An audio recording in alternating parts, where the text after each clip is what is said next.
how indexation works, and how it helps to save taxes.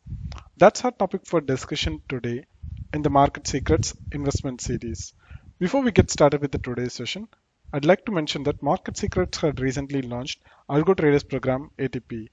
If you are someone who is interested in learning end-to-end algo trading, I suggest you to join ATP program. I'll leave the link to the program in the description section of this video. And with that note, let's jump into today's session on indexation and tax savings. So what is indexation? That's the basic question. Indexation is an efficient way of preventing draining of your returns on investments in the form of taxes. So in simple words, it's a tax saving option. Indexation is applicable to long-term investments, which includes debt funds, REITs, SGBs, and other asset classes. So, this technique can be applied on various asset classes. That's what you need to understand. So that is why it becomes important as well. Indexation helps you in adjusting the purchase price of your investment. In this way, you'll be able to lower your tax liability. Before thinking about indexation, you must understand two other concepts. One is inflation and the second one is capital gains. Inflation is the gradual rise in price of the products or services. For example, what is worth 100 rupees today may be worth 110 rupees or more in the following year, and even more than that the year after. In this way, inflation reduces your purchasing power. It means for the same amount of money, you'll be able to buy fewer things year after year as compared to what you can buy today. That is, the cost of a product or service will increase over time because of inflation. Now, let's take a look at capital gains. Capital gains refers to an increase in the value of investment over a specific time frame. That is, if NAV of a debt fund was 10 last year and today it stands at 15, the value of your investment has appreciated, and this appreciation is called capital gains. Here, your investments would have yielded a capital gain of 5 rupees per unit on redeeming. In other words, a capital gain is a difference between the purchase price and sales price of your investment. In case of investments which are long-term in nature, capital gains are arrived after indexing the purchase price of the investment, and gains on such investments are taxable at the rate of 20% with benefit of indexation. So what are the benefits of indexation?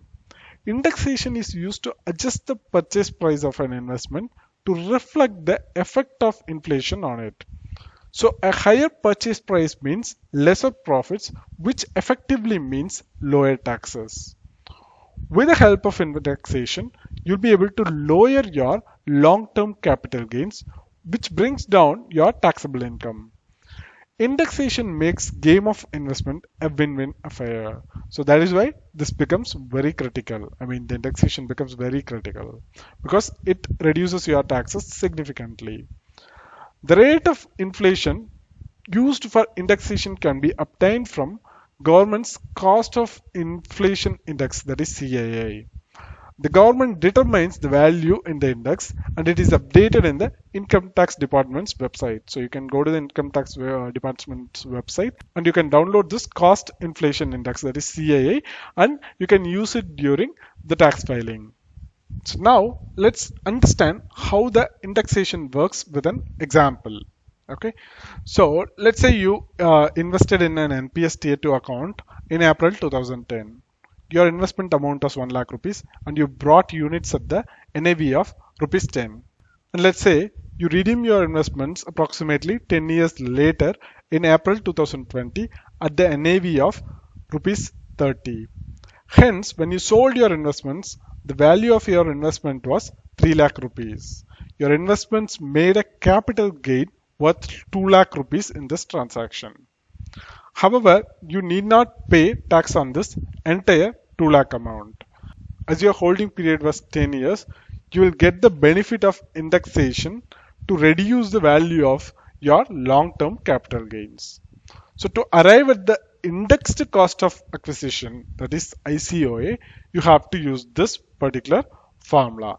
So your indexed cost of acquisition will be equal to the original cost of acquisition into CII of the year of the sale by CII of the year of purchase. So you can get this CII value from the income tax department website.